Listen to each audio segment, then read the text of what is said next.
5 corridas inesquecíveis no circuito de Imola, na Itália. Tema de hoje do primeiro Stint.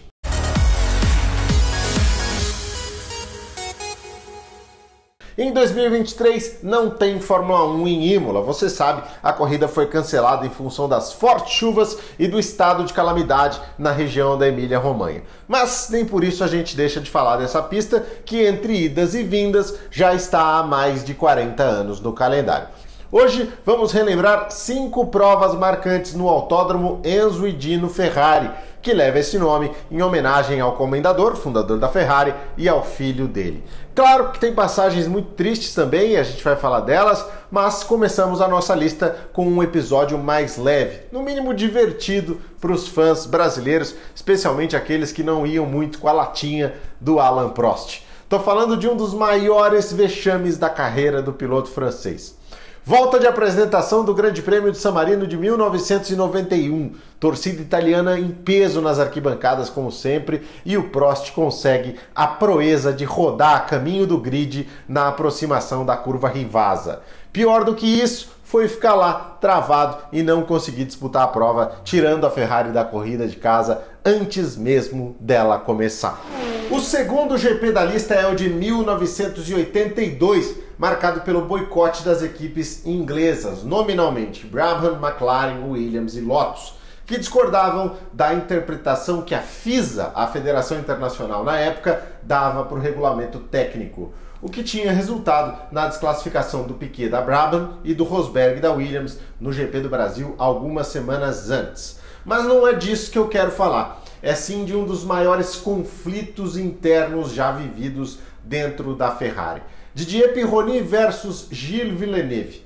Sem os principais adversários e com a Renault, que era a única ameaça, quebrando no meio da corrida, a Ferrari ficou com a corrida nas mãos e a equipe aí pediu para os pilotos pouparem equipamento na parte final da prova. Ferrari sendo Ferrari. O Villeneuve, que era o líder, entendeu que era uma mensagem também para que eles mantivessem as posições, para que ele não fosse atacado. Mas não foi essa a interpretação do Pironi, que se aproximou e começou a partir para cima do Villeneuve. Os dois trocaram de posição algumas vezes até que o Pironi assumiu a liderança de forma definitiva na última volta, deixando o Villeneuve absolutamente pistola. O Villeneuve jurou que nunca mais ia falar com o Pironi e o destino de fato acabou não permitindo que eles fizessem as pazes. O Villeneuve morreu na etapa seguinte em um acidente na Bélgica e a carreira do Pironi acabou em um acidente gravíssimo no GP da Alemanha alguns meses mais tarde. Essa história tem um lado ainda mais triste, mas ao mesmo tempo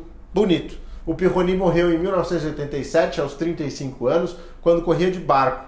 Ele deixou a namorada grávida de gêmeos. Quando eles nasceram, ela deu a eles os nomes de Didier e Gilles, os dois parceiros de Ferrari. Uma linda homenagem. O Gilles Pironi depois se tornou engenheiro da Mercedes e já foi inclusive receber troféu pela equipe no pódio, como aconteceu no GP da Inglaterra de 2020. Antes de seguir com o nosso vídeo, com a nossa lista, quero aproveitar para dar as boas-vindas à Porto, patrocinadora da Aston Martin e do Felipe Drugovich, que passa a apoiar também, a partir de agora, o nosso canal. A Porto é a primeira patrocinadora do projeto GoFest, que reúne alguns dos maiores canais de esporte a motor no Brasil, um grupo do qual o primeiro Stint tem agora a honra de fazer parte. Então é isso, é a Porto cuidando do futuro do automobilismo nas pistas e também garantindo conteúdo de qualidade aqui para você no YouTube. Aproveito também para pedir para que você deixe o seu like, que você faça a sua inscrição e que você ative as notificações, porque assim você ajuda o canal Primeiro Stint a continuar crescendo e entregando conteúdo cada vez mais com qualidade para você.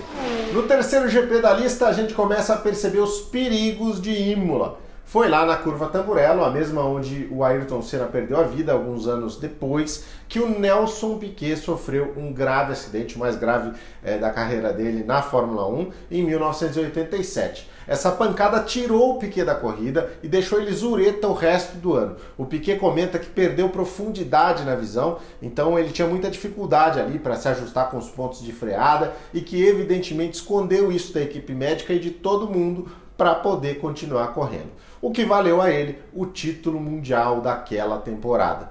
Em 1989, o Gerhard Berger também sofreu um acidente forte na Tamburello e o carro pegou fogo e estava ali o sinal de alerta e de que alguma coisa precisava ser feita. E não foi.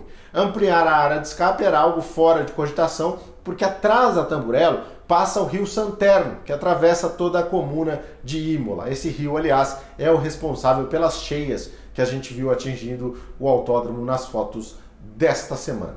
Voltando a falar um pouco de rivalidade, agora o nosso tema é Senna e Prost. Foi em Imola, em 1989, que a briga entre eles tomou um rumo irremediável. A McLaren tinha um pacto de não agressão entre os pilotos na primeira volta de cada corrida, e o Senna e o Prost até que se entenderam bem nisso nas primeiras vezes. Mas naquele ano, Imola teve duas largadas, justamente por conta do acidente do Berger que eu citei há pouco. O acidente aconteceu na volta 4 e a corrida foi interrompida com bandeira vermelha. Até ali, o Senna liderava. Na relargada, o Prost saiu melhor e assumiu a ponta, mas acabou sendo atacado pelo Senna, que retomou a liderança na freada da Tosa. Na visão do Prost, isso foi uma quebra do acordo, e na visão do Senna, aquela não era mais a primeira volta. Então, aí você imagina o que virou aquela equipe pelos meses seguintes. Como não podia ser diferente, a gente fecha essa lista com o GP de San Marino de 1994, o pior fim de semana da história da Fórmula 1, que acabou tirando a vida do Roland Ratzenberger no sábado e do Ayrton Senna no domingo, ali na curva Tamburello, além do acidente assustador do Rubens Barrichello na sexta-feira. Um momento de profunda tristeza que trouxe também medidas fundamentais para garantir a segurança dos pilotos dali para frente, principalmente o capacete se tornou muito mais resistente, né? Já que a morte do Senna passou fundamentalmente por uma falha estrutural ali do capacete, além, claro, de todas as mudanças feitas no carro, da célula de sobrevivência, tudo que você já conhece, tudo que você já viu em efeito, em ação para salvar a vida dos pilotos, por que não, mais recentemente, inclusive, o halo. Se você gostou desse vídeo, dê o seu like. Se você gostou, inscreva-se no canal. Isso é muito importante, isso dá muita força pra gente e mostra pro YouTube que esse conteúdo é interessante, que deve ser visto por mais gente. Deixa aí também o seu comentário, fale de outras lembranças que você tem de San Marino e a gente vai debatendo aqui sempre com essa nossa grande paixão que é a Fórmula 1. Esse é o Primeiro Stint, eu sou o Thiago Mendonça, da minha parte um grande abraço e até a próxima. Tchau!